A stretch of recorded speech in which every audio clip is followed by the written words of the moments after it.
আসসালামু আলাইকুম, সবাই কেমন আছেন? আশা করি ভালো আছেন। আমিও ভালো আছি আলহামদুলিল্লাহ। কিছুদিন আগে আমি এই কারখানাতে ঢুকে একটা ভিডিও আপলোড করছিলাম। আমার অনেক আপু ভাইয়ারাই কমেন্ট করছিল যে তারা আগে কখনো কাপড় তৈরির কারখানা দেখে, তাই ভাবলাম আজকেই যখন কারেন্ট থাকবে না তখন আমি গিয়ে ভিডিওটা করে নিয়ে আসবো পুরোটা কারখানা। আমি যেটা হাতে নিয়েছিলাম ওইটাকে বলে নলি।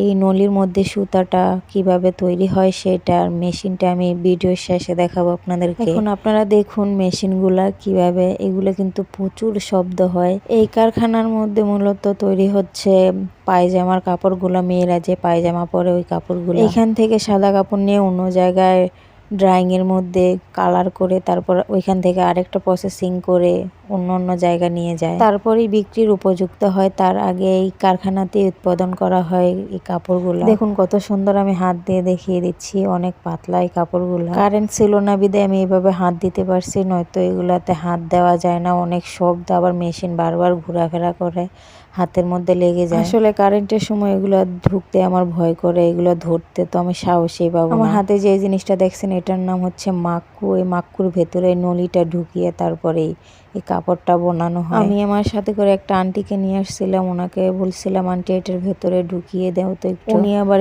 মাকুটা কোন জায়গায় ঢুকাতে হয় সেটাও জানে, উনি ঢুকিয়ে দিচ্ছে। যেভাবে কাপড়টা বোনানো হয় দেখাচ্ছি আমি হাতে দিয়ে দিয়ে। আমি আমার ছোট্ট আবরারকেও নিয়ে আসছি এইসব দেখানোর জন্য, আর ও মনে হচ্ছে খুব আগ্রহ করে এটা সেটা ধরছে, দেখছে। আর এখানে কিন্তু মহিলারাও কাজ করতে পারে। এই যে নলিটা যেটা বললাম ওইটা মহিলারাই তৈরি করে দেয়, তারপর পুরুষেরাই মেশিনে কাজ করে। মহিলারা প্রতি সপ্তাহে 2 থেকে 3 হাজার টাকা ইনকাম করতে পারে নলি ভরে। দেখুন কত সুন্দর কাপড়, আমি বারবার শুধু হাত দিয়ে দেখছি, এত সফট। আমি এর আগে কখনো এইভাবে ভিডিও করিনি, এভাবে এসে ধরিও নি, শুধু দূর থেকেই দেখছি। আপনাদের সাথে শেয়ার করব বলে আমি সাহস নিয়ে ভেতরে ঢুকে এইভাবে ভিডিও করছি আর আপনাদের সাথে শেয়ার করছি। আমি যদি পারতাম আপনাদেরকে লাইভে পুরাটা দেখাতে তাহলে আমার অনেক শান্তি লাগতো। এই যে এইখানে কাপড়গুলো সুন্দর করে সেট করে রাখা হয়। প্রতি সপ্তাহে বুধবারের দিন এইভাবে কাপড়গুলো ভাঁজ করে করে রেখে তারপর বিল দেওয়া হয়। মোটামুটি কর্মচারীরা ভালো বিলই পায়। চলুন এখন আমরা যাই কিভাবে নলিতে